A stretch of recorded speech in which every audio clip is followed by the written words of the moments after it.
Jésus. Amen. Eh bien, cet après-midi, nous rendons hommage à notre Seigneur Jésus, tout ce qu'il a fait pour nous. Amen. Amen.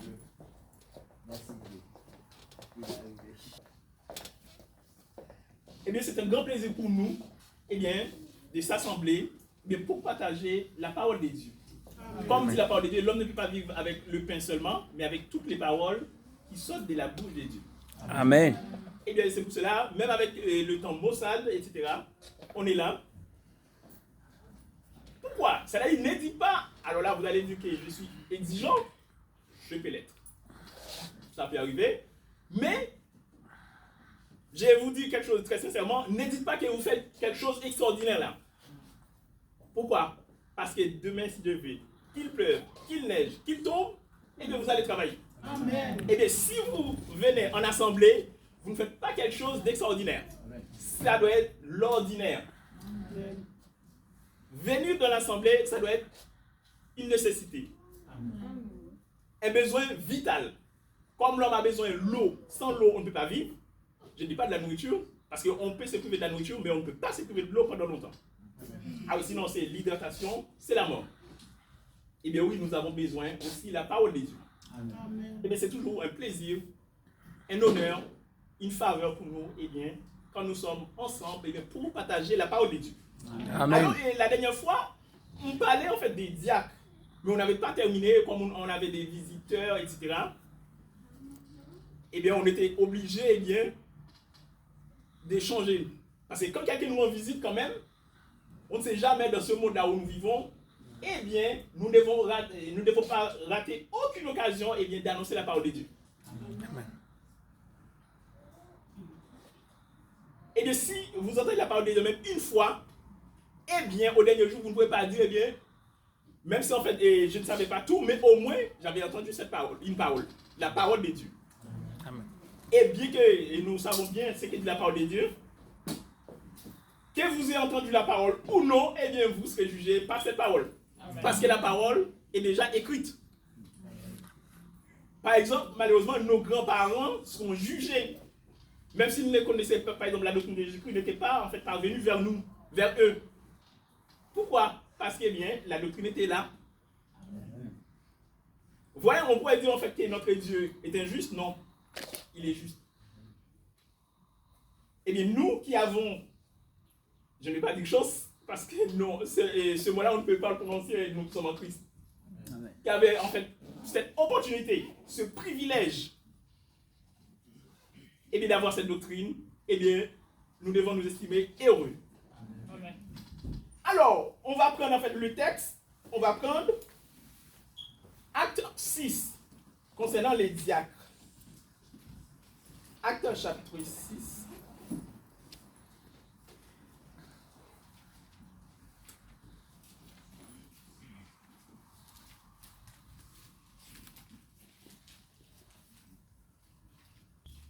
Des disciples augmentant, les hellénistes murmurèrent contre les Hébreux parce que leurs veuves étaient négligées dans la distribution qui se faisait chaque jour.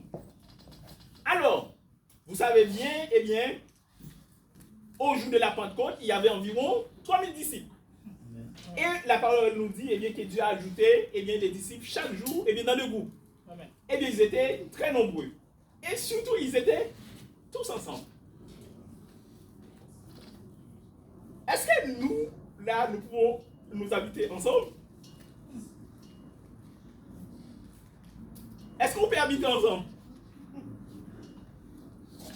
Nous tous. Oui. C'est difficile quand même. Amen. Comment dire? Ok, c'est difficile. On ne peut pas, comment dire, habiter en fait dans... Non. C'est-à-dire, mais est-ce que nous pouvons habiter tous, par exemple, dans un même endroit? Ouais. Dans une seule, même adresse? Oui. On peut? Ben oui. Possible. Eh bien, vous imaginez, ils étaient plus de 5000. Ils étaient tous ensemble. Actuellement, on peut dire, c'est difficile. Moi, j'avoue ça, c'est difficile. On dirait, on n'a pas les mêmes préoccupations. On n'a pas les mêmes besoins. Eh bien, quand je parle comme ça, on vous dit, eh bien, c'est l'homme physique, matériel, charnel qui parle. Quand on dit charnel, ne pense pas en fait qu'on dit charnel, c'est plus à ce que vous pensez, c'est la chair et proprement dit. Non, c'est tout ce qui concerne en fait, les choses de la chair. C'est pas dans ce sens-là.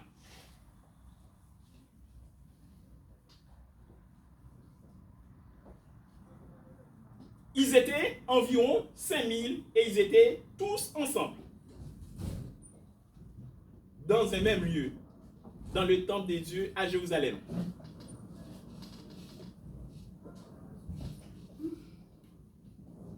Eh bien, comme ils étaient très nombreux, eh bien, s'il y a autant de personnes quand même, eh bien, il faut, pour la distribution de la nourriture, quand même, il faut qu'il y ait une organisation quand même. Même avoir 100 personnes quand même à nourrir, etc., c'est pas rien. Eh bien, 5000, c'est beaucoup.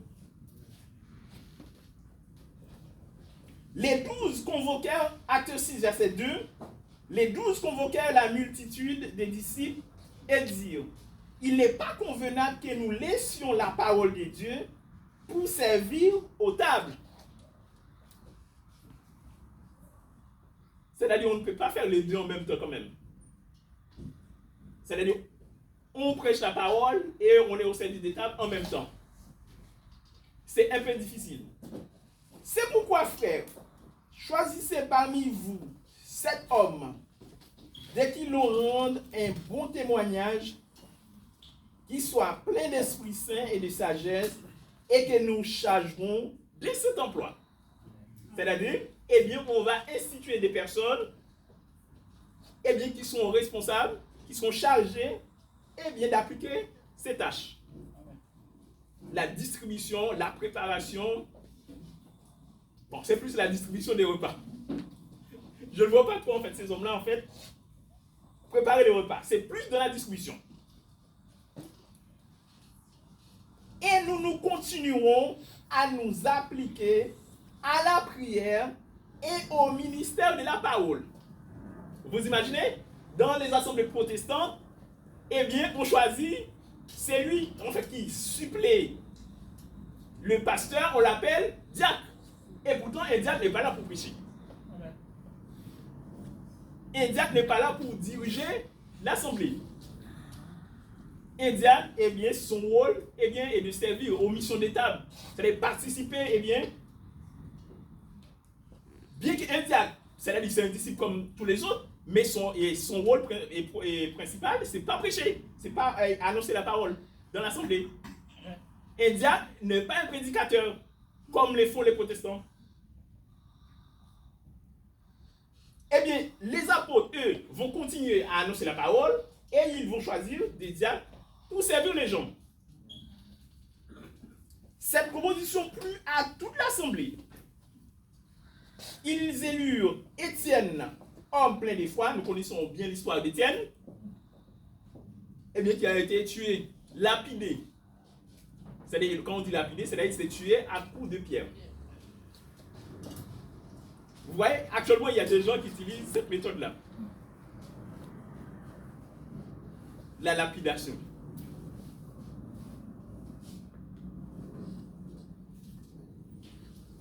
Eh bien, Étienne a été tué, eh bien, par les gens, eh bien, qui n'aimaient pas, en fait, la doctrine, eh bien, qu'Étienne prêchait. Eh bien, c'était la doctrine de Jésus-Christ. Ils avaient tué Jésus, eh bien, ils avaient tué aussi ses disciples.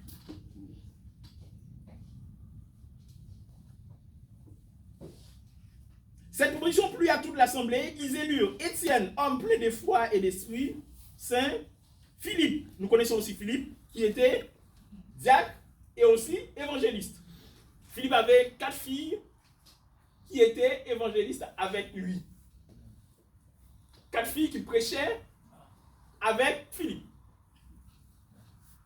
C'est-à-dire quand on dit évangéliste, on n'est pas établi sur l'assemblée. Par exemple, dans une assemblée, il peut y avoir un évangéliste, mais l'évangéliste ne va pas rester sur l'assemblée. Un évangéliste, c'est un missionnaire itinérant. C'est-à-dire, tu vas en mission, eh bien, pour implanter des assemblées. Oui. Non, alors, les 4 filles, ils étaient évangélistes ou... Les 4 filles qui prêchaient avec leur père. Mais Pas évangéliste. Parce que... Oui, qui prêchaient avec leur père. Oui, on peut voir, prendre le texte. On va prendre le texte. Tu termines là et puis après. Et oui, on va prendre les textes et la parole.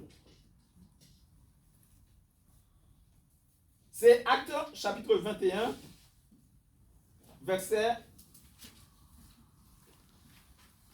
8 et 9.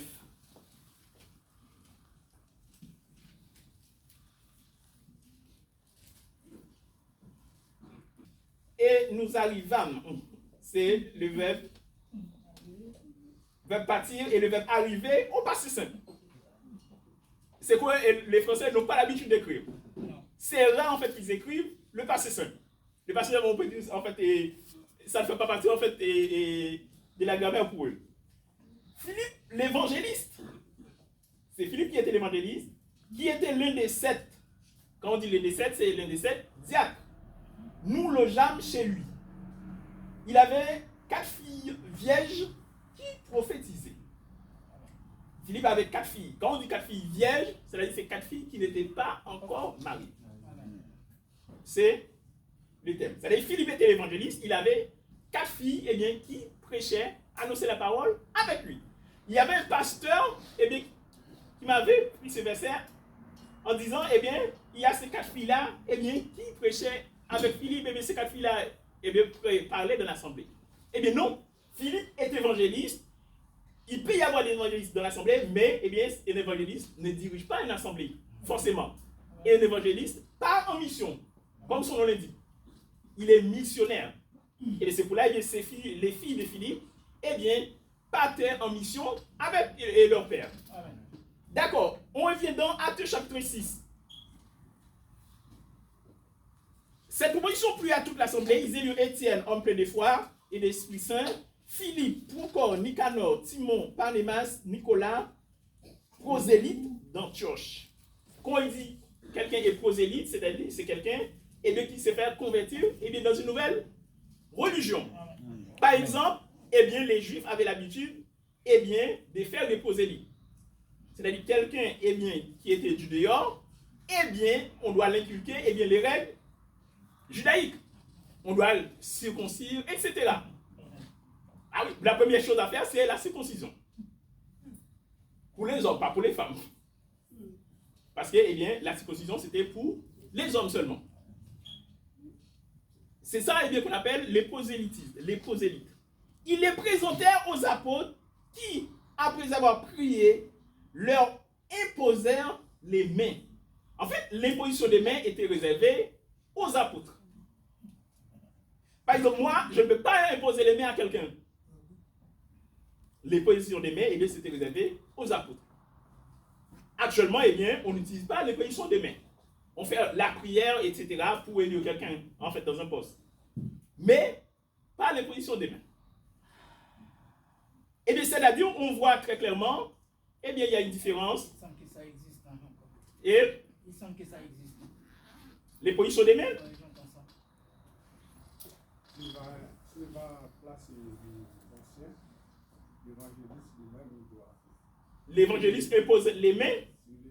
Non, les anciens vont poser les mains. Et comment dire? C'est-à-dire un évangéliste impose les mains à quelqu'un qui veut devenir pasteur. Non. C'est l'évangéliste qui fait ça. Non, c'est l'évangéliste qui pose. C'est-à-dire un évangéliste impose les mains à quelqu'un en fait qui veut devenir ancien. Ancien ou pasteur. Un évangéliste de l'assemblée, c'est quelqu'un important. Oui, non. Très important. Ah oui, oui. Un évangéliste doit avoir la connaissance. Ah oui, quand même, parce que quand on dit un évangéliste, bien qu'un évangéliste, il n'y a pas de règle qui définit. Comme un pasteur ou un diacre. C'est lui qui veille sur l'ancien. Si on place un ancien. Oui. L'assemblée, c'est l'évangéliste qui doit. Et oui, l'évangéliste joue un rôle important. Bien que l'évangéliste, on ne définit pas, en fait, on ne donne pas des critères, des conditions pour qu'il devienne évangéliste. C'est juste avoir la connaissance de la parole, il devient évangéliste. Mais après, un diacre, un pasteur, on dit pasteur, et nous, on n'a pas dit de dire pasteur, on dit plutôt ancien. Mais, il y a des conditions pour en devenir. Alors, on voit qu'il y a une différence entre les diacres, aujourd'hui dans les assemblées protestantes, et les diacres, dans l'assemblée de Jésus-Christ. Et bien, par exemple, eh bien, toutes les assemblées devaient avoir un diacre ou une diaconesse. Mais eh bien, il faut remplir les conditions. Ça aussi, ça donne beaucoup de problèmes. J'entends sur plusieurs groupes qui discutent ça, qui disaient que les 6 évangélistes ils avaient reçu les positions des mains. Et maintenant, s'il y a une diaconesse de l'Assemblée, est-ce que l'Église ne doit pas imposer les mains sur la fille là Eh bien non. Eh bien non, il y a rien en fait. C'est-à-dire, même si là, c'était les apôtres qui étaient chargés spécialement pour ces gens-là. Par exemple, actuellement, avant, par exemple, les apôtres, quand ils baptisaient quelqu'un, eh bien, ils les posaient leurs mains pour que la personne reçoive le Saint-Esprit. Eh bien, actuellement, est-ce que quand quelqu'un reçoit le baptême, je vais l'imposer les mains? Non. Tout simplement, tu vas recevoir le baptême, et bien tu vas recevoir le Saint-Esprit automatiquement. Les positions des mains, eh bien, c'est quelque chose qui était réservé exclusivement aux apôtres. Alors, les diacres étaient des côtés et les apôtres de l'autre. Les apôtres pour annoncer la parole et les diacres, eh bien, au service des tables. Maintenant, on va voir les conditions pour être diacre maintenant. C'est 1 Timothée chapitre 3, c'est ça? Cette parole est certaine. Si quelqu'un aspire à la charge d'évêque, on peut dire évêque, on peut dire la charge pastorale aussi. Il désire une œuvre excellente. Mais quand même, on peut dire que ce sera un poste ingrat, comme on dit. Et oui, tu vois, en fait, comme on est pour ce mot-là, comme ça fait choquer. Et oui, c'est-à-dire vraiment, peut-être tu n'auras pas, en fait, tu occupes un poste élevé, mais on dirait vraiment, tu as des soucis. Tu ne seras pas très aimé. Tu ne seras pas très aimé. Ce n'est pas pour les postes. Par exemple, ok, dans le monde, par exemple, quelqu'un qui occupe un poste élevé, on peut les détester. Pourquoi? Eh bien, parce qu'il gagne beaucoup d'argent. Mais quelqu'un qui occupe un poste élevé dans l'Église de Jésus-Christ, on ne doit pas le détester parce qu'il gagne beaucoup d'argent, parce que nous, eh bien, on ne perçoit rien. Amen. Parce que l'évangile, on l'a reçu gratuitement, eh bien, on le transmet gratuitement. Amen. Mais ce ne sera pas un poste facile. Il faut donc que l'évêque soit irréprochable, mari d'une seule femme. C'est-à-dire quelqu'un qui est pasteur, eh bien, doit être marié une fois. Quand on dit mari d'une seule femme, c'est-à-dire, comment on ne peut pas être marié, quel soit en fait le dispositif, comme si tu es pasteur ou non, tu ne peux pas avoir deux femmes en même temps. C'est-à-dire, ces pasteurs-là, ce frère-là, eh bien, doit être marié une fois. Ne devait pas avoir d'autres lits d'enfants, comme on appelle ça. C'est-à-dire, si tu avais déjà, comment dire, une compagne avant de disciple de Jésus-Christ, et maintenant, tu es disciple de Jésus-Christ, tu es marié à une femme chrétienne, eh bien, tu n'es pas marié une fois. Tu avais une compagne, c'est comme si oui, tu étais dans l'union libre. Être dans l'union libre aussi, c'est quand même ça. C'est considéré, eh bien, c'est-à-dire que tu as déjà quelqu'un qui avait un lit d'enfant, qui avait déjà un enfant avant de devenir disciple de Jésus-Christ, eh bien, ne peut pas occuper ce poste-là. Tu n'es pas marié une fois. C'est comme si tu es marié deux fois. Parce que tu avais déjà une femme. Vous voyez? C'est-à-dire qu'on dit marié, c'est-à-dire c'est juste marié, etc., être reconnu par les hommes ou par l'État, etc. Et bien, si tu avais déjà une vie, eh bien, tu ne peux pas occuper cette poste. Ce poste-là. Et maintenant, un pasteur, maintenant qui est pasteur, si malheureusement, eh bien, sa femme est décédée, est-ce qu'il peut épouser une nouvelle femme? Eh oui, c'est simple. Il pourra épouser une nouvelle femme et reste en fonction, parce qu'il était déjà pasteur. Ou bien la Bible n'a rien dit aussi. Oui, il était déjà pasteur. C'est-à-dire que c'est quelqu'un qui vient en fait d'être nommé. si je dois occuper ce poste, eh bien, ma vie antérieure, eh bien, ça compte. Eh bien, ce frère-là, il est comme tous les autres frères, dans ce sens-là. Par exemple, un frère en fait, qui a perdu sa femme, eh bien, s'il veut, eh bien, il peut épouser une autre femme. Il ne pêche point. Il peut occuper toutes ses fonctions. Eh bien, le pasteur aussi, il entre dans ce cas-là. Il n'est pas différent de tous les autres dans ce sens-là. Eh bien, il est déjà pasteur, eh bien, il était en fonction, eh bien, il pourra se remarier et occuper eh bien, son poste comme ça. L'engagement de mariage, c'est à la mort. Et oui, c'est jusqu'à la mort. Eh bien, oui, après la mort, eh bien, il n'y a plus d'engagement. Voilà. Oui. C'est ça. Et oui, c'était oui, l'engagement comme avec la mort, eh bien, c'est la fin eh bien, de cet engagement, de cette union. Oui. Ok, il faut que l'évêque soit irréprochable, mari d'une seule femme, sobre, modéré, réglé dans sa conduite, hospitalier. Quand on dit hospitalier, quand on voit les mots hospitalier, eh bien, on peut dire, eh bien, savoir recevoir. Un hôpital accueille de gens. Eh bien, actuellement, c'est un peu compliqué quand même d'accueillir tout le monde. Surtout dans ce temps-là, cette période-là que nous vivons. Dans un sens, l'hôpital, il n'a pas dit tout le monde vient chez toi pour dormir. Oui. C'est savoir accueillir les gens, même pour passer chez toi pour du bonjour. Amen. Ça dit, tout ça, c'est hospitalier parce que quelle maison que tu vas avoir pour accueillir tout le monde pour dormir chez toi, non? Oui. Eh bien oui, par exemple, les gens en fait l'utilisent parfois que dans ce sens-là. Hospitalier, c'est être accueillant. Bien que, eh bien, être accueillant aussi ne va pas dire que je vais accepter tout ce qu'on dit. Alors là, il faut être clair, précis. Nous sommes des esprits, eh bien, nous devons avoir la connaissance. Oui. L'hospitalier, c'est pas que c'est moi quelqu'un chez soi, mais même dans la langage de tout, savoir parler aux gens.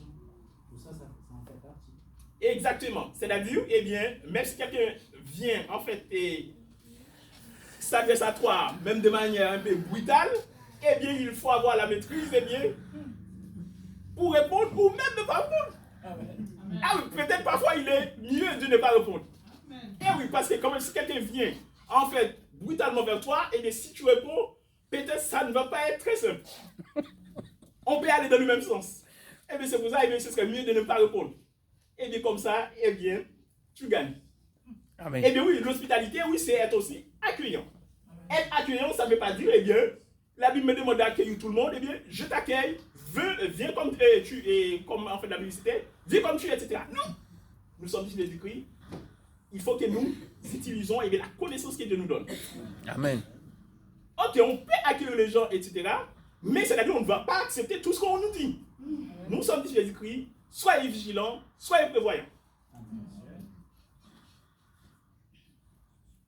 Mari d'une seule femme, sobre, modéré et réglé dans sa conduite, hospitalier, propre à l'enseignement. C'est-à-dire, un dirigeant doit être prêt à enseigner. C'est-à-dire, ça doit être, eh bien, enseigner, eh bien, ça doit être son élément. Toujours prêt à enseigner. C'est pour ça aussi, un dirigeant doit avoir un peu de connaissance de la parole. Je dis un peu, quand même, je modère là. C'est-à-dire qu'il faut avoir un peu de connaissance. Quand on dit connaissance, pas ok, toutes les connaissances eh bien, sont bonnes, mais surtout la connaissance de la parole de Dieu. Amen. Si on a les deux, eh bien, ça peut être très utile. Mais, eh bien, c'est Dieu qui donne, eh bien, on peut avoir une seule connaissance, eh bien, cette connaissance-là, eh bien, la connaissance qui vient de Dieu, eh bien, est suffisante, eh bien, pour nous amener au salut. Il faut qu'il ne soit ni adonné au vin. C'est-à-dire, quelqu'un qui est dit de Jésus-Christ ne doit pas être trop familier au vin. Et oui, quand on dit vin, on parle de vin, c'est modéré. Les alcools aussi, les alcools forts. L'alcool n'est pas interdit, mais il faut être modéré. Si on peut faire, on fait mieux de ne pas consommer du tout. Amen.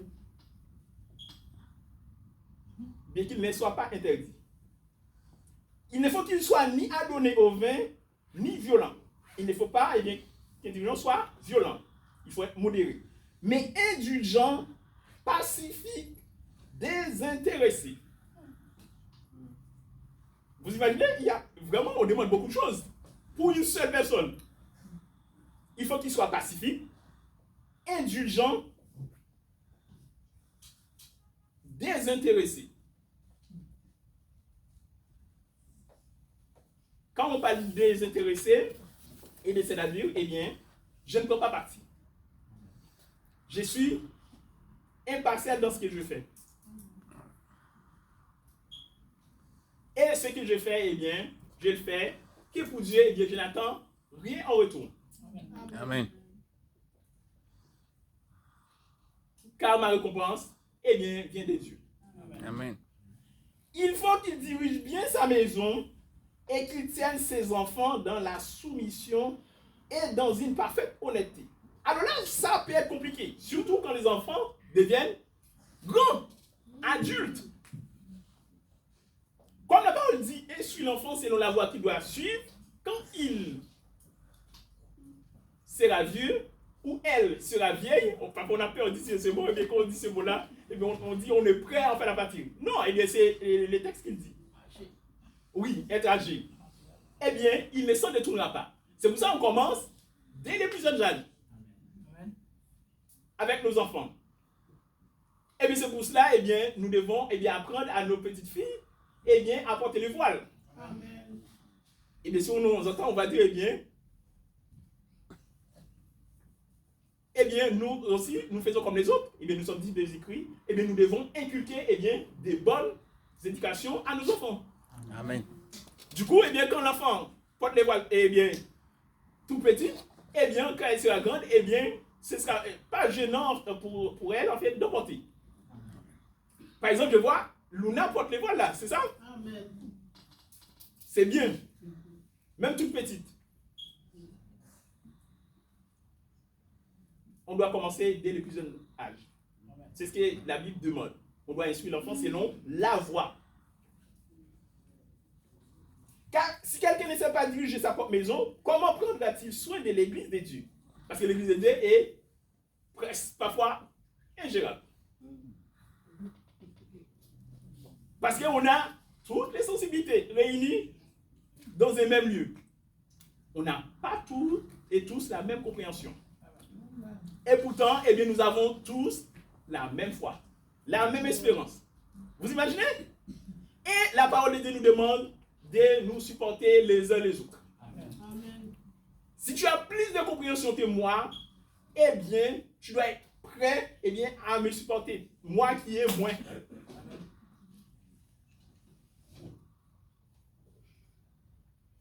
Parce que nous sommes membres de même corps. Si un membre souffre, c'est tous les corps qui souffrent. Amen. Par exemple, hier, j'avais de la fièvre, je ressentais ça dans tout mon corps. Parfois, en fait, je marche un peu difficilement. Oui. Oui, nous sommes membres les uns les autres. Amen. Oui, c'est Dieu qui a fait ça pour moi. Honnêtement, hier soir, j'allais vraiment mal. Je pense que, comme je m'habitue en fait de manquer la sommeil, je me dis, si c'est comme ça, comment je vais faire pour m'exprimer, etc. Dieu a fait tout. Amen. Même si ma voix n'est pas très très claire, mais vous m'entendez. Amen. Maintenant, il ne faut pas qu'il soit un nouveau converti. Alors, un pasteur ne doit pas être un nouveau converti. Parce qu'il faut avoir l'expérience, on peut dire. Oui, quelqu'un qui vient d'être un nouveau croyant ne peut pas être responsable, avoir cette grande responsabilité sur ses épaules. Parce que c'est une tâche noble. C'est une lourde responsabilité.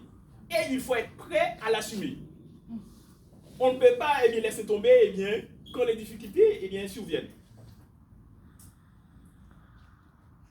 Il faut avoir les épaules. Amen. Il ne faut pas qu'il soit un nouveau converti de peur qu'enflé d'orgueil, il ne tombe sous les jugements du diable.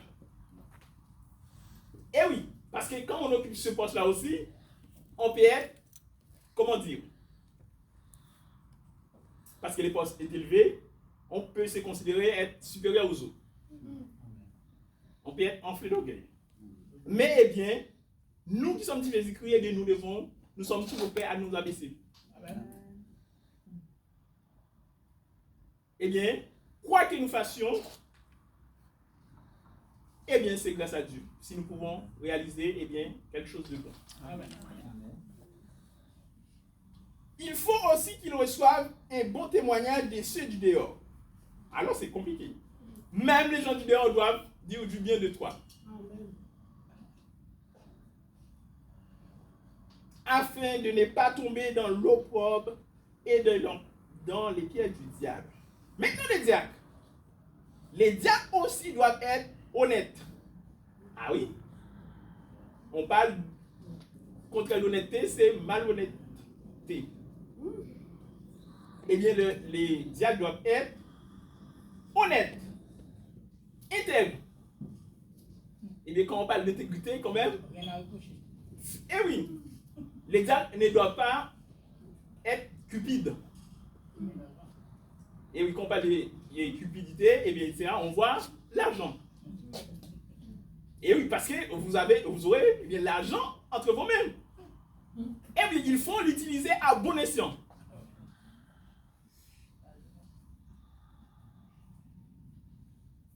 Éloigné de la duplicité. Quand on parle de duplicité, on voit double discours, et te dit ça, voici, j'avais reçu ça, etc. Et pourtant, c'était l'inverse, etc. Non, il faut avoir une seule parole. Amen. Pas de duplicité. Des excès du vin. Aussi, les diacres aussi ne doivent pas s'adonner au vin. Il doit être aussi sobre, dégué, sordide. C'est-à-dire les diacres ne doivent pas gagner d'argent, eh bien, dans des conditions, ah oui, de l'argent sale. Bien que parfois on dit l'argent n'a pas de couleur, etc. Eh bien, les disciples de Jésus-Christ, en fait, quand on parle des diacres ici, on parle des pasteurs, mais c'est pour tous les disciples de Jésus-Christ. Amen. Amen. C'est pas ok pour les diacres là. Eh bien, ça concerne tout le monde. Conservant les mystères de la foi dans une conscience pure. Qu'on les éprouve d'abord. Ah oui, quand même.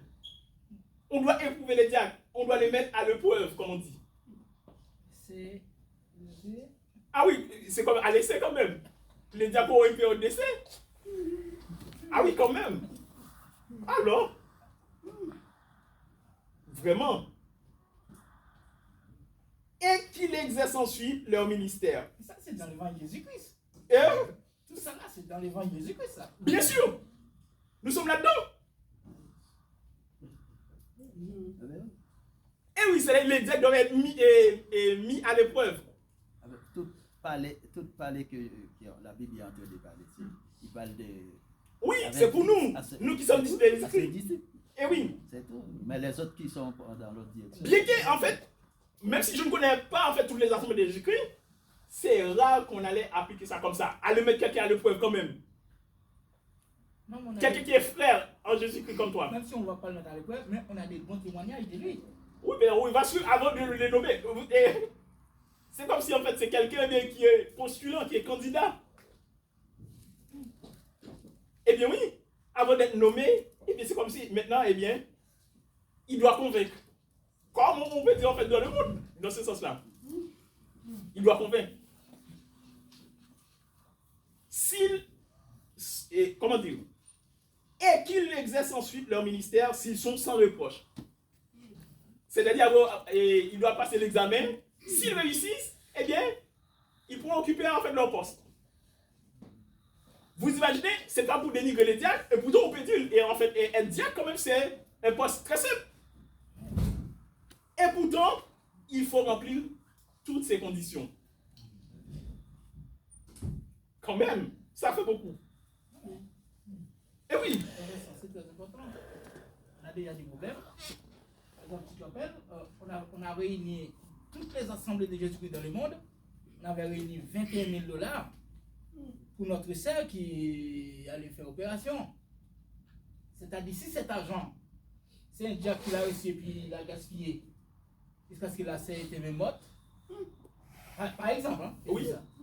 Quand même. dit à tout le monde, laissez un peu quelque chose dans la maison sans payer pour ramener 100 € à la maison, et puis moi je prends les 100 € là, je règle mes affaires. Alors, quoi que c'est pour ça. Et il y a beaucoup de conditions quand même pour exercer même un poste si simple. Et pourtant, eh bien, il faut cocher ces cases pour occuper en fait cette fonction. À quelqu'un qui prend responsabilité, même pour ramasser l'argent, pour payer, alors ça c'est pas rigolo. Bon chose de rigolo. Et oui, on peut dire, en fait, quand on a l'argent entre ses mains, c'est-à-dire quand même, on a une mission vraiment pas si simple à accomplir. Et pourtant, eh bien, on doit l'accomplir avec brio, on peut dire. C'est une responsabilité. Les femmes de même doivent être honnêtes, non médisantes. Quand on parle de médire, c'est dire du mal des autres. Pas en leur présence surtout, dans leur dos. Amen. Eh bien, la parole de Dieu l'interdit. Parlez mon mal. Oui, c'est ça, en créole. Sobre, fidèle en toutes choses. C'est-à-dire, un diable doit avoir une femme comme celle-là, qui a toutes ces qualités-là. Les diacres doivent être mariés d'une seule femme. Aussi, les diacres ne doivent pas être mariés 2 fois. Et diriger bien leurs enfants et leur propre maison. Car ceux qui remplissent convenablement leur ministère s'acquièrent un rang honorable et une grande assurance dans la foi en Jésus-Christ. Amen. C'est-à-dire, on doit accomplir sa mission honorablement, convenablement, avec une grande assurance. C'est-à-dire, on a la ferme conviction d'avoir accompli du bon travail.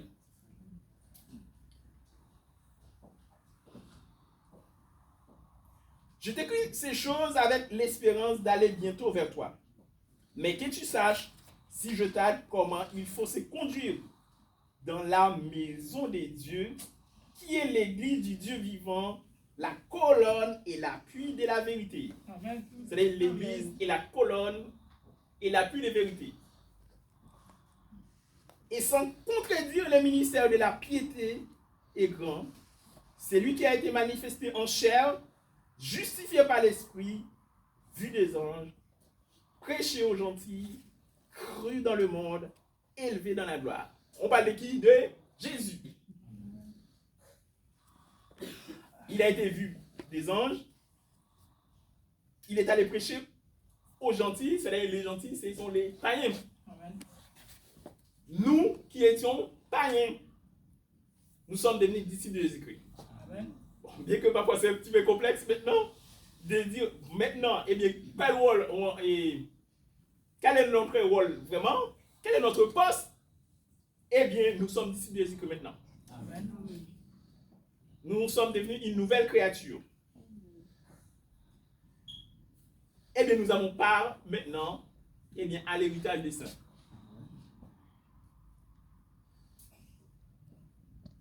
On va prendre quelques versets dans le chapitre 4. Mais l'Esprit dit expressément que dans les derniers temps, quelques-uns abandonnent la foi pour s'attacher à des esprits séducteurs et des doctrines des démons. Vous imaginez? Comment dire, l'apôtre Paul ne va pas parler 4 chemins, comme on dit. Il y a des gens qui prennent des doctrines des démons. Est-ce que les gens, annoncent que la parole des démons? Non. Ils ont la Bible en main. Mais la doctrine qu'ils transmettent, ne vient pas de Dieu. Amen. C'est comme la parole qui dit, ils viennent vers vous en vêtements de brebis, mais au fond d'eux, ce sont des loups ravisseurs. Amen. Vous les reconnaîtrez à leurs fruits. C'est-à-dire, si quelqu'un vient chez toi Où? Vers toi.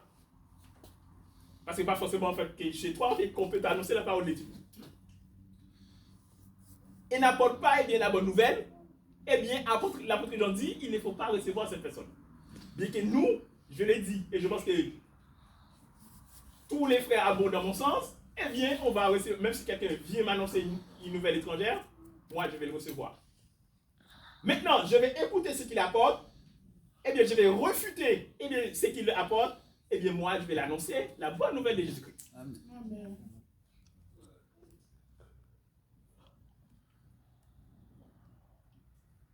Par l'hypocrisie des faux docteurs, portant la marque de la flétrissure. Quand on parle de la flétrissure, c'est-à-dire c'est comme s'ils sont insensibles. Quoi qu'on en fasse, c'est comme s'ils ne changeront jamais.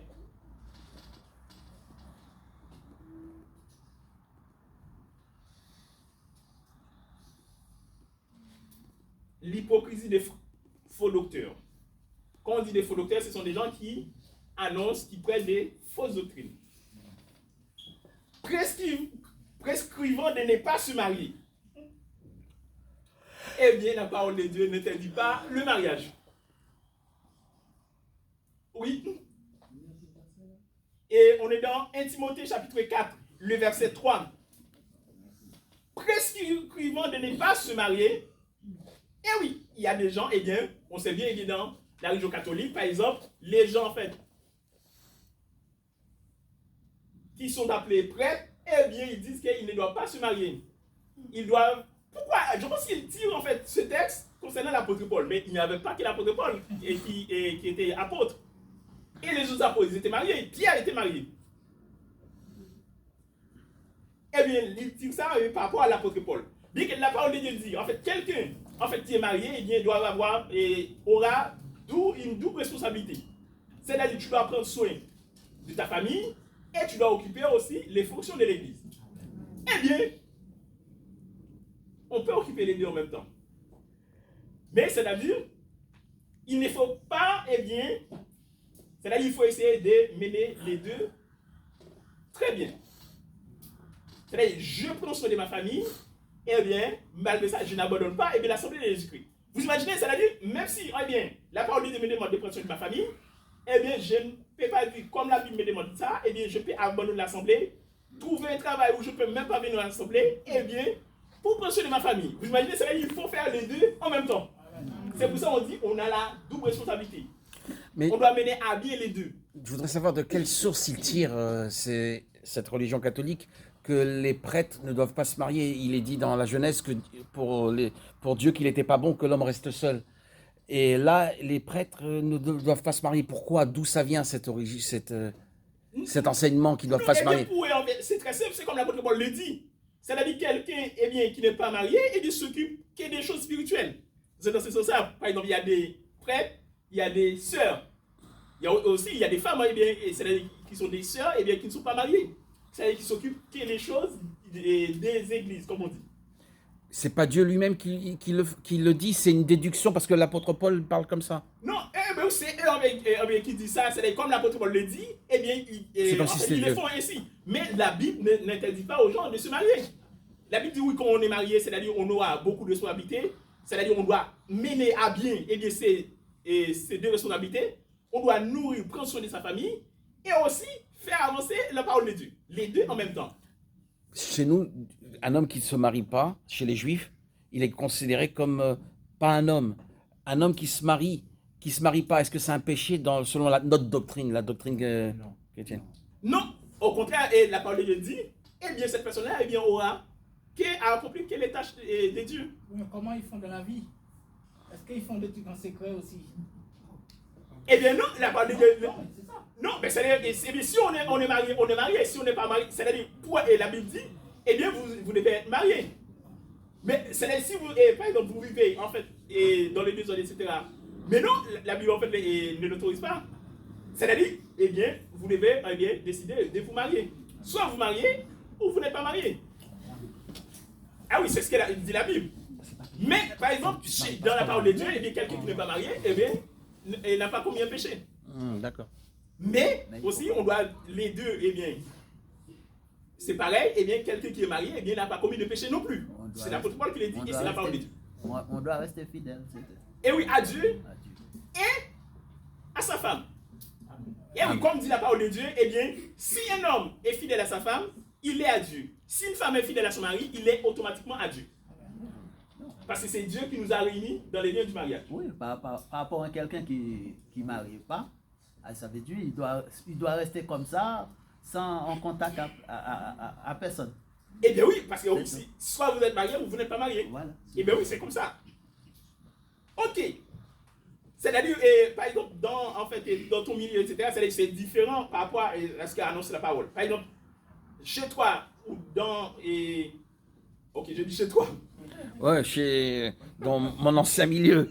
D'accord. C'est mal considéré. Un homme qui n'est pas marié dans le milieu juif, c'est très mal considéré. Il est pas méprisé, mais mis de côté. Un homme juif doit se marier, donner une descendance. C'est comme ça depuis des millénaires. Tout le temps, ça a été comme ça. Un homme seul juif, c'est un péché pour nous dans le milieu. Bon, pour nous, parce que je reste encore par mon passé juif, par ma naissance. Bon, Oui, bien sûr, mais bien que oui, la parole de Dieu oui, le dit aussi dans ce sens-là. Par exemple, si un frère se marie et n'a pas laissé en fait de postérité, eh bien, il faut que notre frère eh bien, l'épouse sa femme pour en avoir une postérité à son nom, etc. Oui, bien sûr, c'était comme ça. Mais eh bien, dans le Nouveau Testament, c'est différent. Eh bien, si on se marie, on fait bien. Si on ne se marie pas, eh bien, on fait bien. On fait encore mieux, non? Il y a un endroit, il dit on fait mieux. Ah oui, on fait bien. et même dans le judaïsme, c'est encore plus grave. C'est-à-dire que quelqu'un qui est divorcé, il se doit de se remarier. Ils veulent pas. Dans le judaïsme, il est interdit qu'un homme reste seul. Voilà, c'est tout. Si j'apporte ma pierre, mais ça n'apporte rien en enseignement. Eh bien, selon l'enseignement en fait, de Jésus-Christ, par exemple, si un homme est divorcé, et bon, on ne peut pas être divorcé pour n'importe quelle cause non plus. Il n'y a qu'une seule chose qu'on peut être divorcé, pour l'infidélité, seulement. Et, eh bien, la Bible autorise le remariage. Et que ça, c'est un autre sujet, etc. Eh bien, oui, on peut se remarier ou rester seul. C'est-à-dire qu'on a le choix. En Jésus-Christ, on est libre en Jésus-Christ. C'est-à-dire pas libre pour faire tout ce qu'on veut, mais c'est-à-dire libre, eh bien, de dire, eh bien, je veux ou je ne veux pas. C'est ce qu'annonce la parole de Dieu. De s'abstenir, prescrire de ne pas se marier, et de s'abstenir d'aliments que Dieu a créés. Alors, il y a des gens qui s'abstiennent des aliments. C'est pas un péché en fait de ne pas manger tous les aliments. Ça dépend si ça passe mal. Vous imaginez, vous allez manger quelque chose et puis après, vous tombez malade. Et bien si je mange quelque chose et s'il y a un aliment qui me dérange, eh bien je ne le mange pas. Mais pour cela, je ne peux pas dire que cet aliment-là n'est pas bon. C'est moi qui ne peux pas manger cet aliment. Parce que, eh bien, la parole de Dieu, eh bien, va nous apprendre ça. Pourquoi? Car tout ce que Dieu a créé est bon.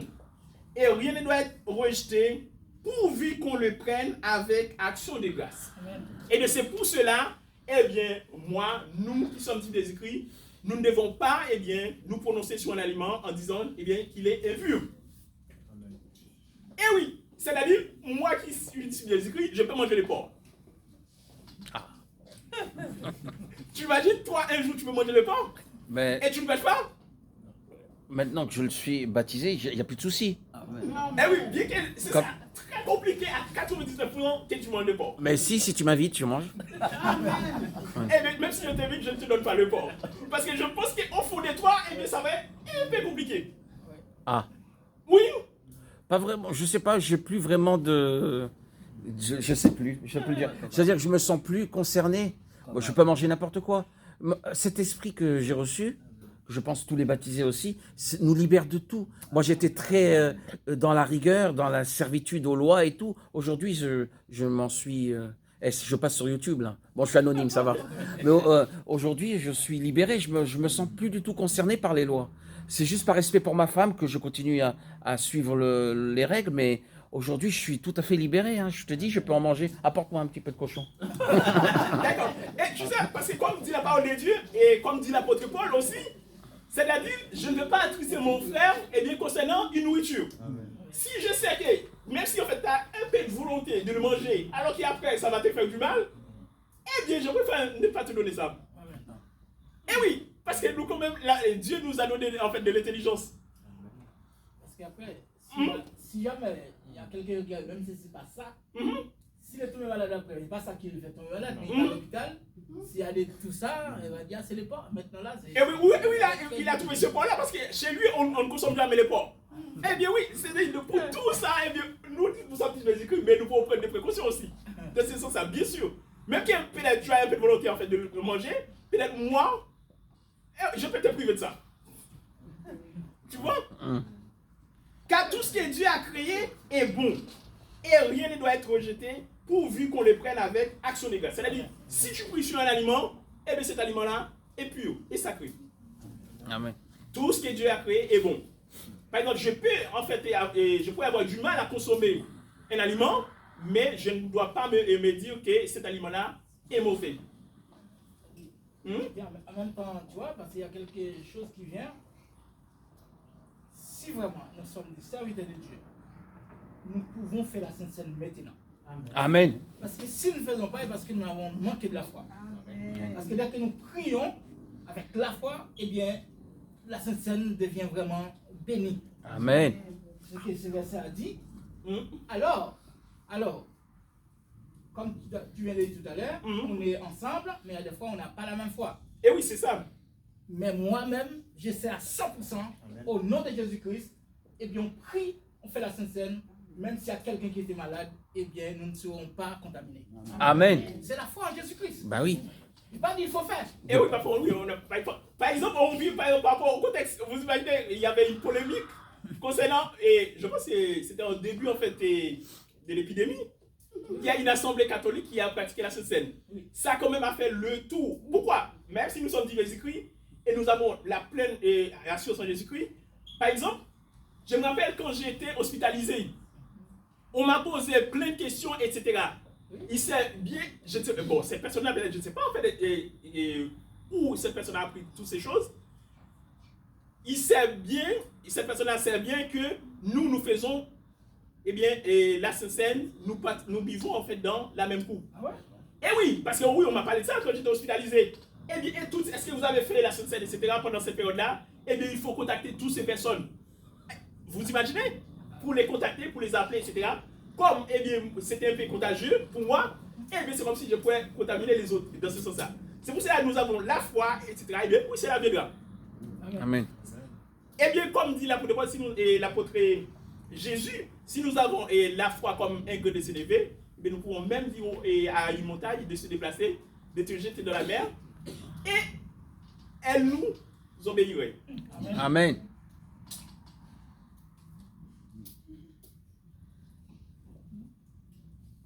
Tout ce que Dieu a créé est bon. C'est-à-dire, eh bien, maintenant, c'est-à-dire, par exemple, pour frère Arnaud, maintenant, eh bien, pour toi, eh bien, il n'y a aucun aliment impur. C'est-à-dire, tu peux dire, bon, j'ai la volonté, c'est ce qu'on appelle, comment dire, le principe de la liberté. Eh bien, je peux ne pas manger quelque chose ou je peux le manger. C'est-à-dire, c'est ma volonté. Mais, je ne peux pas dire, eh bien, que tel ou tel aliment n'est pas bon. Parce que la parole de Dieu nous dit que tous les aliments et tout ce que Dieu a créé est bon. Et bien, je ne peux pas aller au-delà de ça.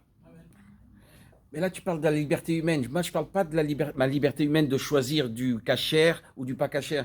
Je dis que ma liberté, la délivrance qui est venue par le baptême, cet esprit que j'ai reçu, m'a délivré et je suis plus dans le choix intellectuel de choisir, de trier. Il n'y a plus de tout ça, puisque tu es libéré avec le Christ.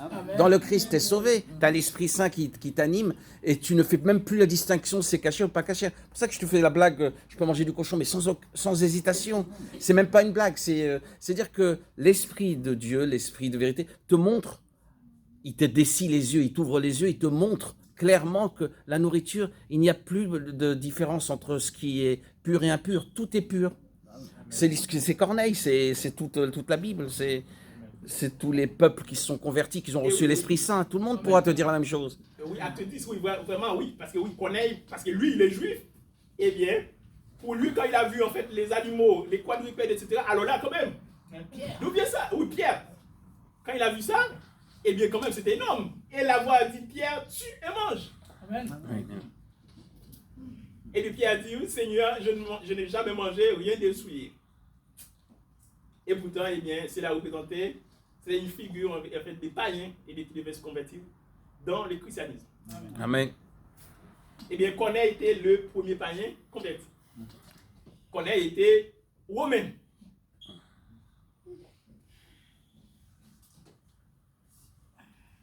Verset 5. Parce que tout est sanctifié par la parole de Dieu et par la prière. Tout est sanctifié par la parole et par la prière. En exposant ces choses aux frères, tu seras un bon ministre de Jésus-Christ.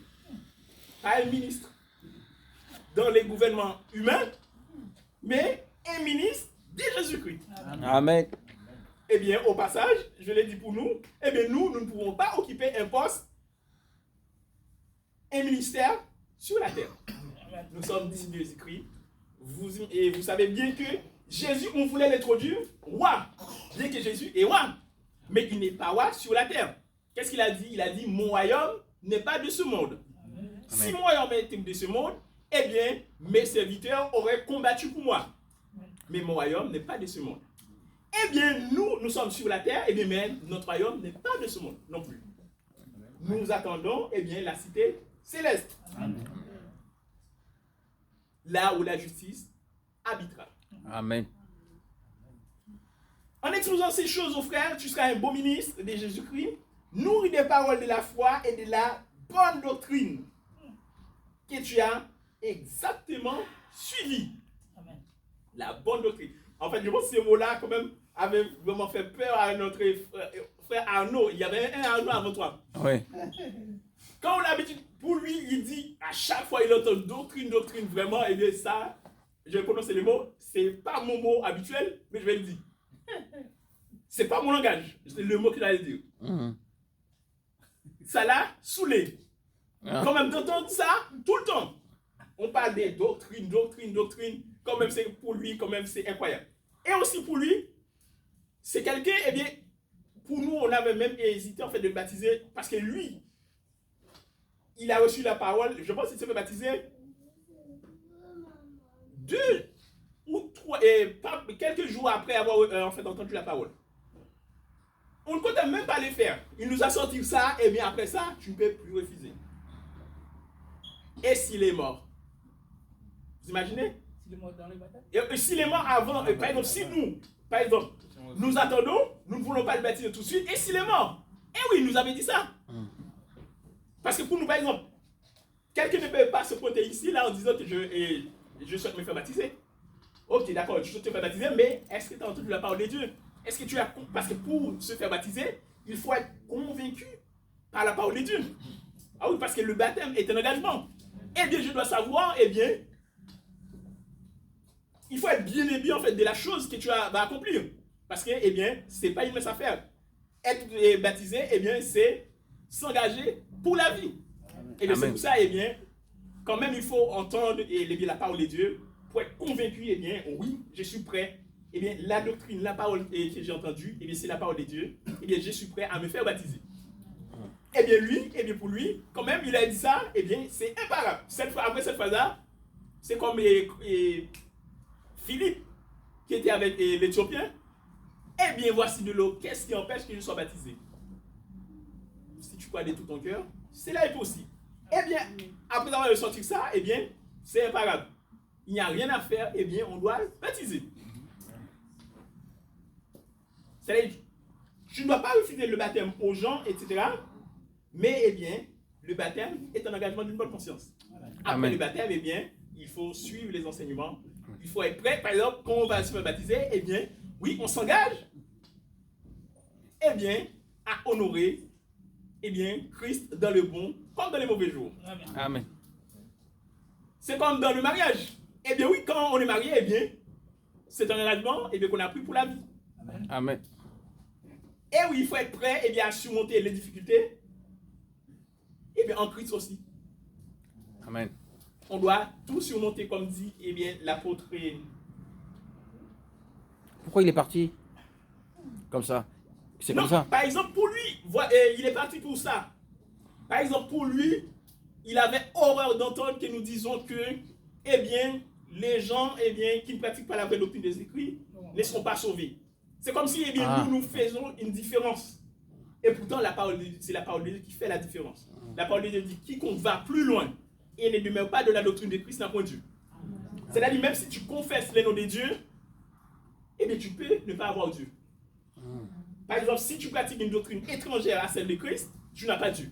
Tu imagines? Tu loues chaudement Dieu en battant les mains. Bon, battre les mains maintenant, actuellement, nous qui sommes des Écritures, de la grâce, on ne peut pas battre ses mains. C'était pour Israël. Dans Somme 47, vous tous pères, battez des mains, etc. C'était pour les Juifs.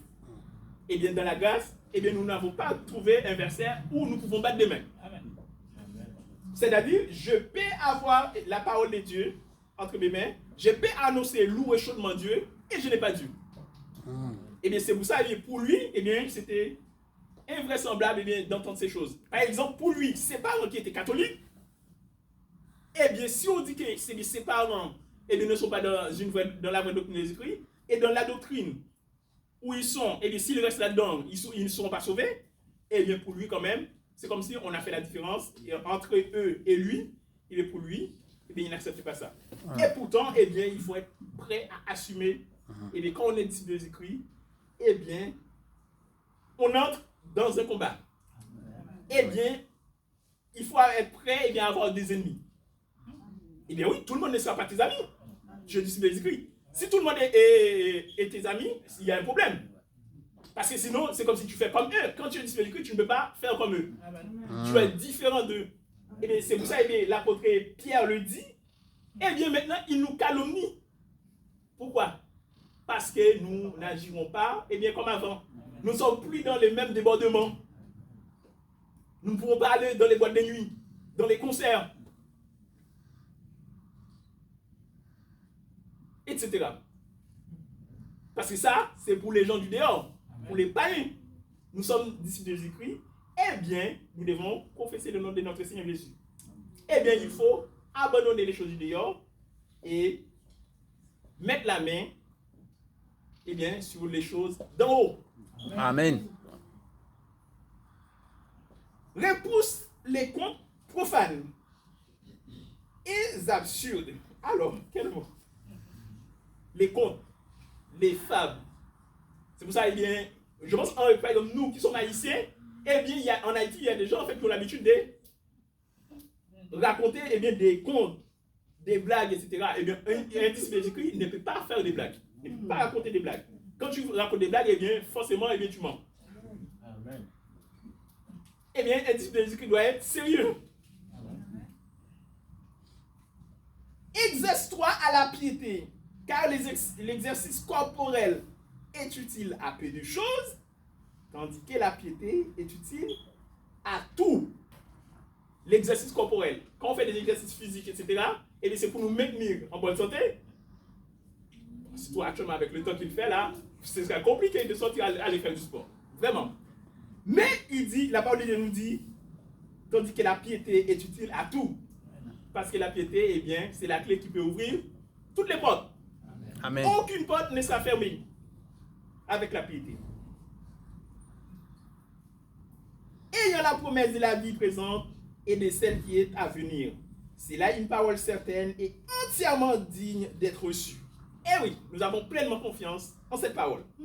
Amen. Nous travaillons en effet et nous combattons parce que nous mettons notre espérance dans les Seigneurs vivants, qui est le sauveur de tous les hommes, principalement des croyants. Alors Dieu a fait une distinction. Moi, je peux le faire aussi. Dieu n'est pas le Dieu de tout le monde. Il est le Dieu principalement de nous. Nous sommes tous, créatures de Dieu. Mais nous qui sommes des Écritures, nous avons un avantage. Nous sommes devenus enfants par adoption. Nous ne sommes pas des enfants charnels, des enfants physiques, mais nous sommes des enfants spirituels. Nous sommes adoptés par Dieu. Parce que Dieu ne peut pas avoir des enfants charnels ou des enfants biologiques. Parce que Dieu est esprit. L'esprit ne peut pas procréer. Eh bien, nous les sommes. Eh bien, il nous a adoptés. Eh bien, parfois on dit que les gens qui sont adoptés sont maltraités. Eh bien, notre maître, eh bien, ne nous maltraitera pas. Amen. Nous serons bien traités, très bien traités, dans l'autre même. Mais notre Dieu est bon, il est sévère en même temps. Amen. Déclare ces choses et enseigne-les. Et personne ne méprise ta jeunesse. Parce que Timothée était très jeune. Eh bien, quand il enseigne, il enseignait la parole de Dieu.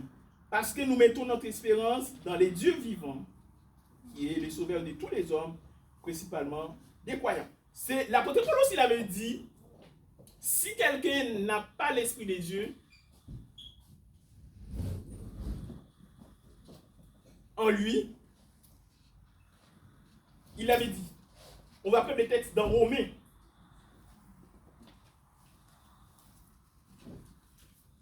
Il faut être précis.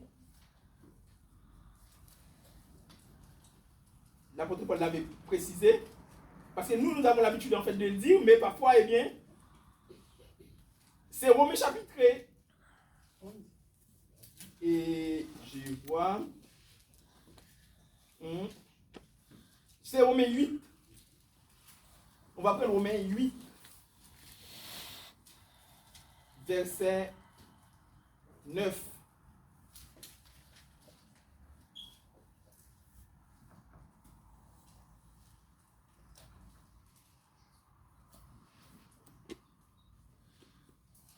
Romains 8, verset 9. Pour vous, vous ne vivez pas selon la chair, mais selon l'esprit. Si du moins l'esprit de Dieu habite en vous. Si quelqu'un n'a pas l'esprit de Christ, il ne lui appartient pas. Amen. C'est-à-dire que tout le monde n'appartient pas à Christ. Amen. Nous avons tous les bientôt 8 milliards à la fin de l'année, là, 8 milliards d'êtres humains et qui vivent sur la terre. Nous avons tous un don gratuit, le souffle. Amen. Tous les païens, eh bien, tous les disciples de Jésus-Christ, nous avons le souffle. C'est-à-dire que c'est le don gratuit, c'est la gratuité. Amen. Mais, il y a une autre chose. Si tu n'as pas l'Esprit de Dieu, eh bien, tu n'appartiens pas à Dieu. Et bien, c'est pour cela, eh bien, tous les êtres humains ne sont pas, eh bien, des enfants de Dieu. Amen. Ils sont tous des créatures, mais, eh bien, pour être enfant, eh bien, il y a une étape à franchir. Amen. Il faut passer par la case baptême. Pas n'importe quel baptême. Eh oui, parce qu'il y a des baptêmes qui peuvent être considérés comme des bains. Il faut être baptisé par quelqu'un, eh bien, qui a reçu l'autorisation. Comment on peut recevoir l'autorisation? Eh bien, si on n'est pas disciple de Jésus-Christ, on n'a pas le droit de baptiser des gens. Parce que Jésus a dit à ses disciples, allez faire de toutes les nations des disciples. Pour faire des baptêmes pour Christ, il faut être disciple de Christ. Si tu n'es pas disciple de Christ, eh bien, si tu fais un baptême, le baptême est vain. C'est fort. Quand on dit ça quand même, c'est comme si on peut se considérer comme autoritaire, comme dictateur même. Mais c'est la parole de Dieu. Amen. La parole de Dieu, eh bien, n'est pas aussi molle comme on le pense. Eh bien, il faut que la parole de Dieu s'annonce, eh bien, avec gaieté. Avec même, je vais dire, hardiesse. Si quelqu'un n'a pas l'Esprit de Dieu, il n'appartient pas à Dieu. Si quelqu'un reçoit l'Esprit Saint au baptême, fait par n'importe quel disciple dans le monde, pas le disciple de Jésus-Christ qui font partie du truc, et ils le disent, ils le proclament haut et fort qu'ils ont reçu l'Esprit Saint. Est-ce que c'est une validité, une preuve de validité que leur baptême, alors que ce sont des disciples de la doctrine catholique ou je ne sais pas quoi, est-ce que c'est une preuve de la validité de leur baptême? Bon, on peut dire, en fait, les catholiques ne sont pas des disciples. En fait, S'il te dit, celui qui a été baptisé par un catholique, par exemple, voilà, puisqu'on va chez eux, j'ai reçu l'Esprit Saint. L'Esprit Saint, en fait, pour recevoir l'Esprit Saint, eh bien, tu vas le recevoir après avoir reçu le baptême qui est agréé par Dieu.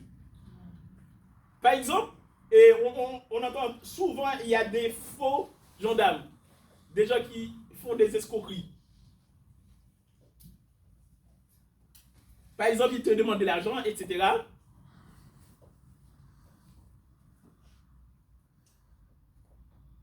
eh bien, leurs amendes, etc., eh bien, ne sont jamais comptabilisées. Pourquoi? Parce que ces gens-là ne sont pas agréés. Il faut juste, en fait, comment dire, leur truc pas très net, mais ils ne sont pas reconnus par le ministère. Mais les vrais gendarmes,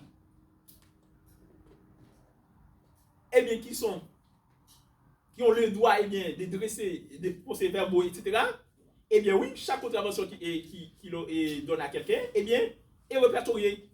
Eh bien, c'est pour ça. C'est-à-dire, par exemple, si quelqu'un fait un baptême alors que la personne est baptisée de Jésus-Christ, eh bien, son baptême ne compte même pas. Eh bien, si le baptême ne compte pas, il y a un souci.